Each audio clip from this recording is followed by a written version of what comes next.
Right, no, that was great. Yeah, it was. And I was there.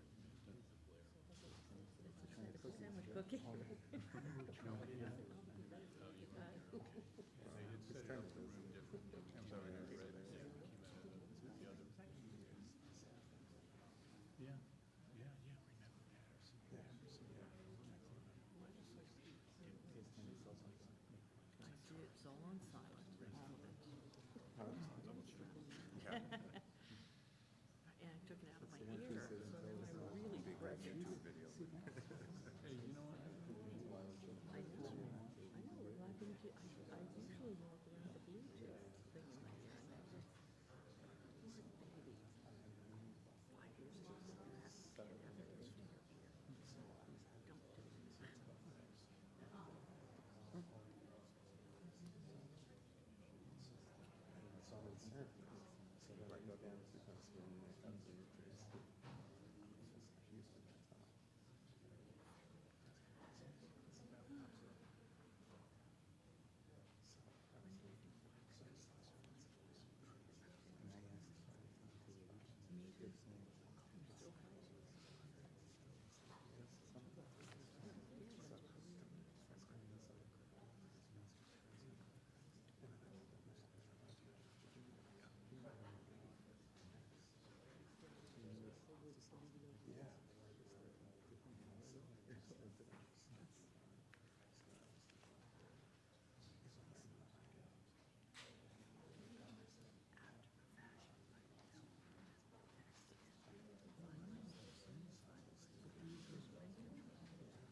it.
Congratulations on leaving.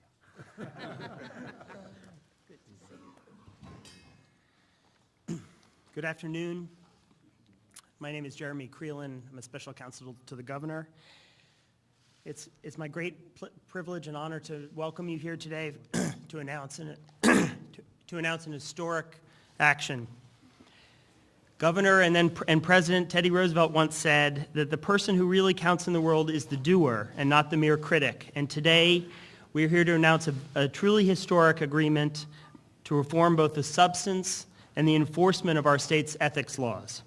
This bill would, for the first time, require disclosure of clients and customers of public officials and their firms that do business with the state, far greater disclosure of income and other financial disclosures without redaction, internet posting of statements, a new database to track and disclose to the public for the first time appearances before state agencies of firms and individuals on behalf of clients and customers, a new independent joint commission on public integrity that will, for the first time, bring together in one body investigative oversight over the executive and legislative branches and lobbyists, expansion in lobbying, expansion of the definition of lobbying to include introduction of resolution and introduction of legislation and resolutions, first time ever disclosure of the sources of funding that pays for organizations and others to do substantial lobbying in New York State.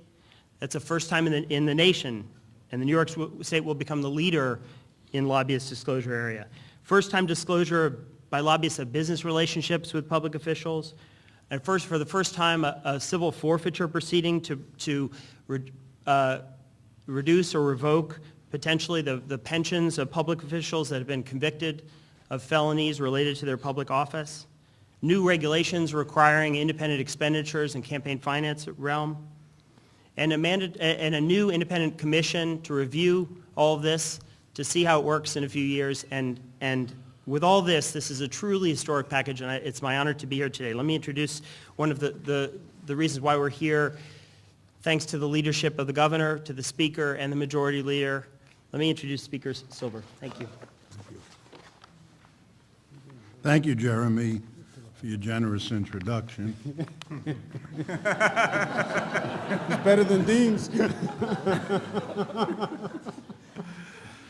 On behalf of the Assembly, I really want to thank the governor for the perseverance and the leadership that he has provided in bringing about this agreement. For this legislative session, ethics reform was among our top priorities, so we are pleased to have accomplished this important goal with the legislation we're talking about. The agreement we have reached today requires more extensive financial disclosure and establishes serious penalties for those who violate the law. It guarantees transparency and accountability while respecting the constitutional provision of separation of powers. I want to take a moment to commend my Assembly colleagues, particularly Majority Leader Ron Canestrari, Minority Leader Brian Kolb, and the chair of our Committee on Ethics and Guidance, Assemblyman Danny O'Donnell, for their leadership and for the time and effort they have invested in crafting this agreement. In every profession, in every entity, public and private, there are people who stray from propriety, and some who attempt to cheat the system. Over the years I have served in the Assembly, it has been my experience that the overwhelming majority of my colleagues on both sides of the aisle, in both houses, are hardworking, caring, public-spirited men and women of integrity. For this reason, we are proud of this agreement, which all of us worked so diligently to finalize, because we believe that transparency and accountability are the pillars of good government. And a good government is one that every day earns the people's trust. So, Governor, once again, thank you for your leadership on ethics reform. We look forward to completing the work of our remaining priorities, extending and enhancing the rent laws, instituting a property tax cap, and enacting marriage equality before the end of this legislative session. Thank you. Thank you very much, and good afternoon. I'm pleased to have been part of the historic ethics reform discussions, and even prouder of the fact that we've come to an agreement with the governor, the speaker, both houses of the legislature, Republican and Democrats, and so many of the good government groups that are here. We thank you for your nudging, and we thank you for your recommendations. I'd like to thank in particular from my Senate conference, Senator Flanagan, Lanza, and also Senator Hannan, who dealt very directly on this issue, and of course our staff people, Robert Mojica, Diane Berman, Peter Kaczynski, Adam Richardson, and Dave Lewis. This agreement signals that we've taken another step, and I say this another step, in restoring the public's trust in their government, but it's not the first step. Earlier this year, we passed an on-time budget that eliminated a $10 billion deficit, cut spending, and didn't raise taxes. We also reached a conceptual agreement to cap property taxes, an issue that Senate Republicans have championed for years. This year, this governor and this legislature will pass legislation to give certainty to taxpayers and businesses so they finally get the relief they deserve through a property tax cap. Last year, Senate Republicans refused to participate in an override of Governor Patterson's veto of an ethics bill. This bill was too weak and didn't include sufficient disclosure. I said at this time we could do better, and now we have. As a result of this agreement, we will increase disclosure of outside income and employment of all legislators and deal with legislators who abuse the public trust. It's called pension forfeiture. We've taken steps to strengthen ethics within the executive chamber as well as to address issues that have been raised under previous governors.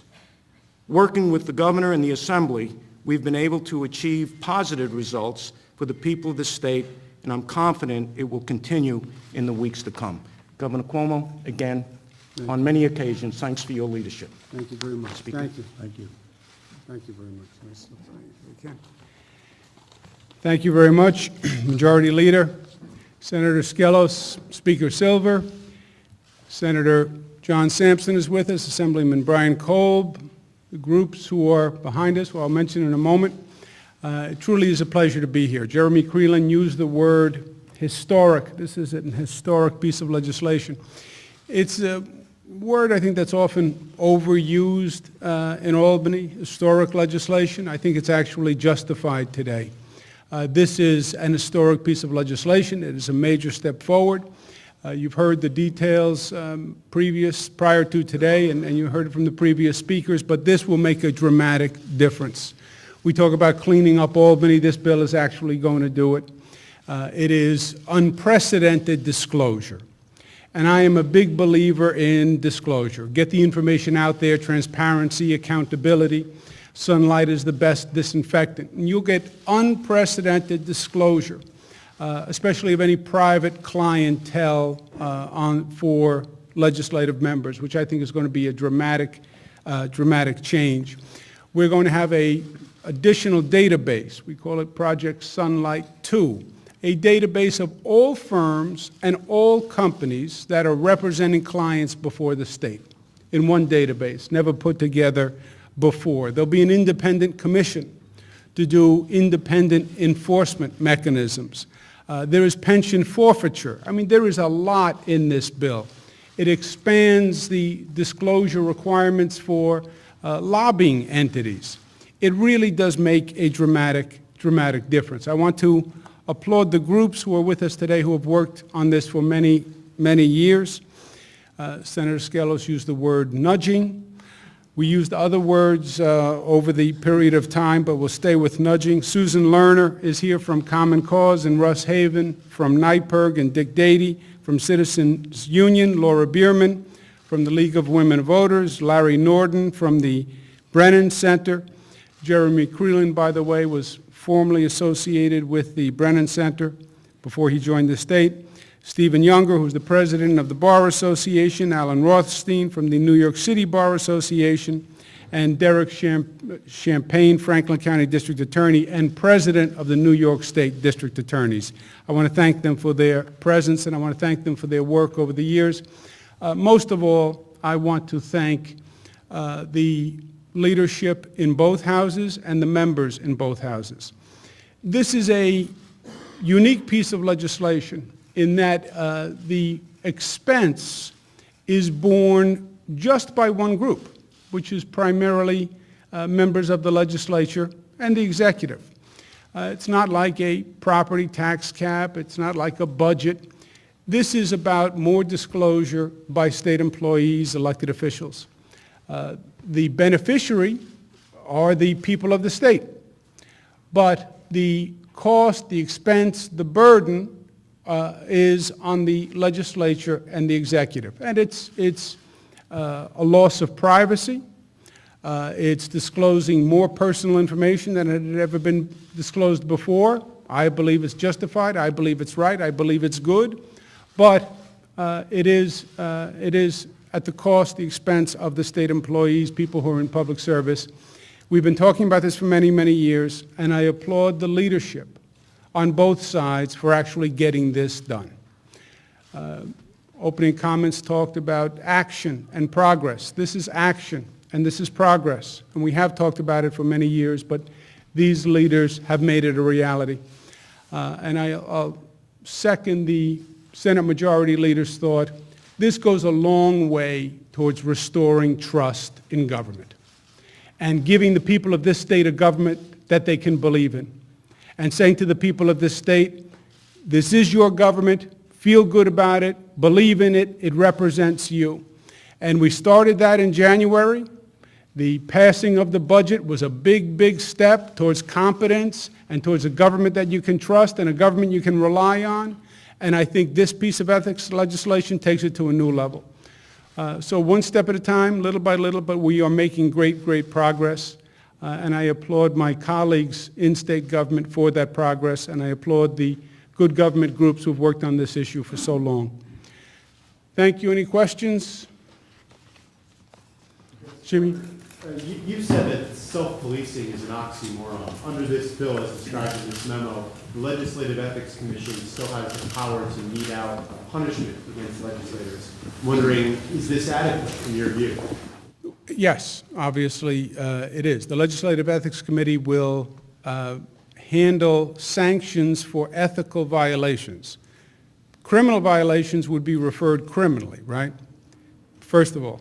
So the only violations that would go to the Legislative Ethics Committee are potential ethical violations.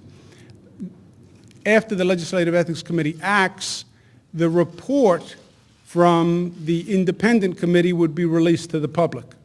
So you can see the report from the independent committee, you can see the sanction from the Legislative Ethics Committee, and if you think one doesn't match the other, then disclosure, transparency, it will all be out in the public. Here are the facts.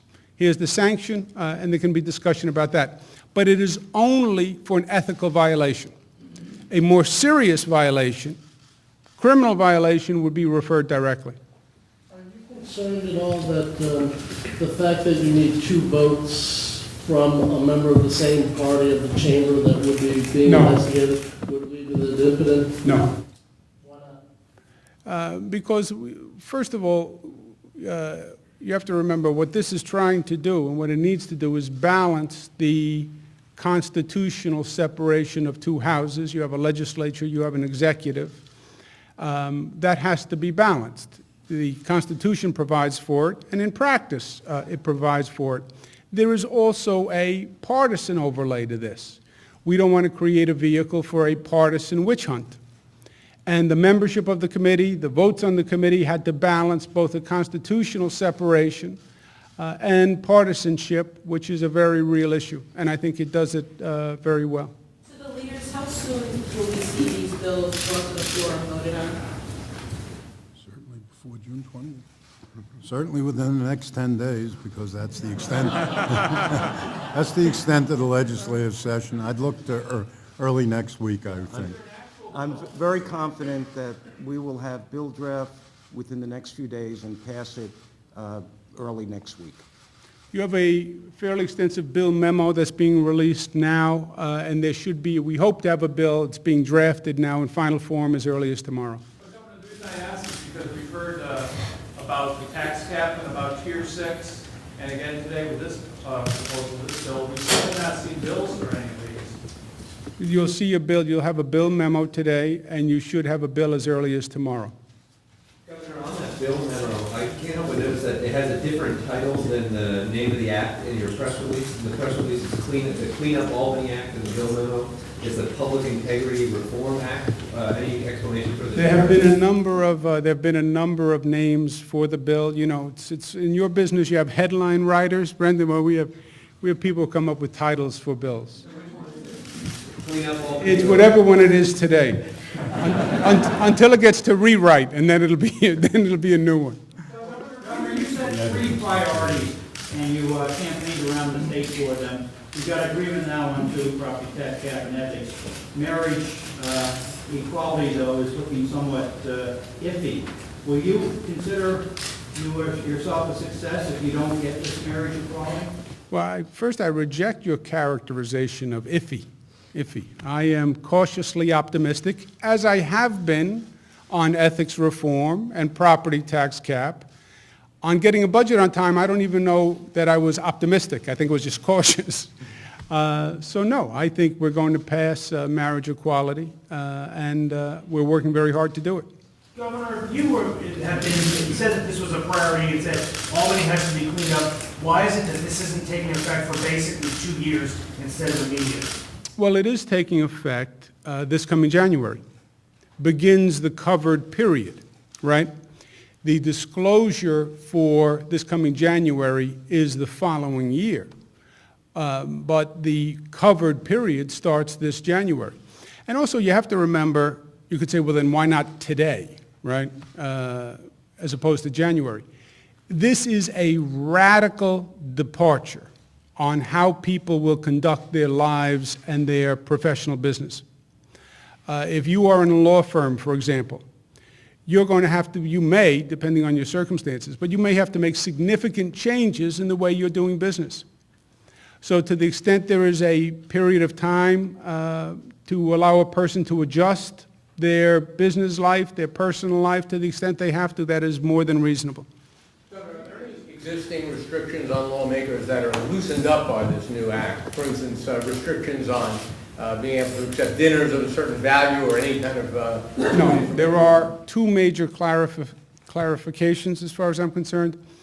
One is what is a widely attended event, which was subject to interpretations, and then you had different interpretations. A legislator can go to a quote-unquote widely attended event, and what is a widely attended event? This quantifies a widely attended event at a good faith estimate of 25 people. There's a question that was clarified. A legislator can accept a meal or a drink of nominal value. What was nominal value? And there was those formulas for nominal value. We said nominal value is about $15. 1.5. You know, Fred, they sound like small issues, but they're not. And if you're a legislator trying to do their job, and you're not sure what event you can attend, or you're put in a silly position of you're at an event and they offer you a cup of coffee and you say, no, I can't, it would violate the ethics law. So to the extent we've clarified those things, I think it's more intent with common sense, frankly. But no, nothing was loosened besides those clarifications. Speaker Silver, are you going to have to change the way you do business or who you're in charge or your affiliations under this new bill? Not at all. Do either of you men expect that there will be lawmakers who don't run for re-election or resign or give up either resign or don't run for elected office because of these restrictions? There's only one way to find out. I don't know. The product of 3-way negotiations or a whole bunch of 2-way negotiations? This has been the product of years of negotiations, years and years, and discussions and arguments and op-ed pieces. I was referring to the good government groups who are with us today. There have been numerous pieces of legislation drafted, debated, passed, vetoed. So in many ways, this has been a discussion that has been going on for many, many, many years. It just has never concluded. There's never been action that turned out to be meaningful. So there's been a lot of discussion by everyone, sort of classic Albany for a lot of years, right? They talk about everything in Albany. They just get very little done, was the old adage. So we're changing that today. It was a little unusual to announce good news in this bill at 4:30 on a Friday. Was that to kind of lock down this bill at 4:30 before the weekend so it wouldn't fall apart? That's so we could have off Saturday and Sunday. No, it was just, it's when we concluded, and when we concluded is when we announced it, just to keep people up to date. I understand that it wasn't ideal from a press point of view, Friday afternoon, 4:30. Sorry if we inconvenienced anyone. Yeah, that's right. But that's all it was. The bill does not seem to address issues of campaign finance, how much candidates can raise or spend. I know that was part of your platform as a candidate. Why wasn't that included in this bill round? To the extent this bill doesn't do everything, is that your point? You're right. The bill does not do everything. Yes. Governor, is there anything in the bill that's going to include increased provisions for staff? For example, are we going to see more people working at this JCOPE or more people assigned to the Legislative Ethics Commission? I believe we start with basically the budget allocation that had been done previously, and then we'll consider the budget in following years. One more favor, in spirit of disclosure and restoring faith in government, if you had an agreement on Friday, how do you still not have a bill now, and exactly what's being talked about now before you have a bill? We were talking as early as this morning. There's a lot in this bill, Mike, a lot of details that had to be worked out. And they did work through the weekend. They were even talking this morning, making sure they get it all right. And then there's a drafting procedure itself. The bill is about a 100-page bill. So there's just a physical drafting procedure. And we think it may be out of drafting as early as tomorrow. But to go through all the details and all the facts. I'm sorry? Who says they're agreeing to this behind you, seeing a bill? They have gone through a 100-page bill numerous times. So there is a bill? Yes. Can we get that bill? You can get it as soon as it's out of drafting. Shouldn't we have it when the press conference comes out Friday? We have a bill memo. No, we often announce agreements without a full written bill, right? So you have a bill memo that's quite extensive, and then we'll have a bill, hopefully, tomorrow. So you have a bill that everyone's seen, but you're not releasing it today? We have a draft bill that we have gone through. No, you can get the final bill that comes out tomorrow. Well, there have been numerous drafts that have been changed. You want the final bill, so you know what we have agreed to, not what we didn't agree. You want to know what we didn't agree to? I can give you numerous versions of things we didn't agree to. In the press release, those were the agreed to terms on Friday, which were the core terms. There will now be a 100-page bill going through all the details, and that you'll have as early as tomorrow. Governor, are there still details that are being worked out, or are they all? No, they are finished. The bill is in drafting. The bill should be out of drafting by tomorrow morning. So this issue is different from the tax cap issue where we had a press conference, but I'm not clear as to whether there is an agreed bill or not. You do have an agreed bill on this issue. We have an agreed-to bill on this issue. So that's different from the tax cap issue. Well, it depends on how you characterize. But if your question is, do we have an agreed-to bill on this? Yes, which will come out of drafting tomorrow. As Attorney General, you have supported the idea of giving AG's office more investigatory powers into the legislature, into the executive. Was that ever a discussion, a part of these discussions? And if so, why didn't it make it into the final bill? We have, this bill is what we agreed to. The way this commission is set up, it has, it's mandatory that it have half Democrats, half Republicans, as I understand. You said before you didn't want the commission to be a vehicle for partisan witch hunt. Why isn't that 50-50 split enough to assure that? Why do you have to have each house, the majority in the House have a veto on the commission?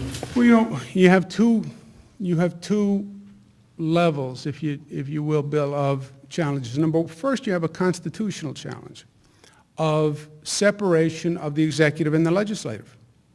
This is probably the first time in the history of the state of New York that there's been any joint investigative board. We understand the ethical need for it, and we want to restore the trust with the public, but we also need to respect the constitutional balance. So the legislature has 8 votes. The executive has 6 votes, right? Legislative has more votes than the executive. That's a balance we're trying to restore. Well, but the legislative isn't one entity. It's a Senate and an Assembly. It's a majority and a minority. So we tried to balance the 8 and 6 that way. And then you have Democrats and you have Republicans. Right now you have more Democrats in the government than Republicans. What happens if the Democrats team up and start a partisan witch hunt against the Republicans? Not that that was a suspicion, and not that the Democrats would ever do it. What if the Republicans team up and attack the poor Democratic governor just because they don't like what he said? Not that that would ever happen either. Never, never. But just for the sake of academic discussion, you know, those points would have come up. And we think this balance does the best you can with those. Now, they also studied boards all across the country that were set up. And there's all sorts of different configurations where they're trying to get at this. Sometimes the executive appoints, but there's the advice and consent of the Senate. But then what do you do with the Assembly? Sometimes it's both houses. When you look at what the other models have been, Bill, you'll see that this is a very imperfect science because you're trying to balance conflicting needs.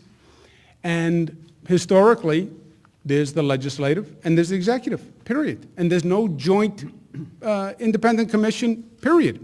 And that's how they've avoided it. You could have all 6 of the governor's appointees. You could have all 4 of one house's appointees. And you could have 1 or 2 of the other house's appointees and still not get an investigation based on the no vote of 2 members of one house? Or you have to have 2, basically on the legislative side, they have 4 appointments. You have to have 2 of the 4. So you can say... So conceivably, you could have 11, you could have a vote of 11 to 3, and there would be no investigation? No, you need to have 2 of the 4 of the quote-unquote target party, which is roughly 50%, right? It is 50%. Also remember, these people have 5-year terms. So you keep saying, well, they're partisan. They're elected to 5-year terms. They're appointed to 5-year terms. When a person has a 5-year term, they tend not to be political. They have a 5-year term. Politics won't affect them, and they're there to do their public duty and their public service. So also remember, these reports become public after the referral to the Legislative Ethics Committee. Do they become public even if you have one of those 11 to 3 votes not to investigate that report? No, then there would be no report. If you never commenced an investigation, you would have no report. Governor, if the Legislative Ethics Commission takes no sanctions, does that report, does that ever come out? Yes.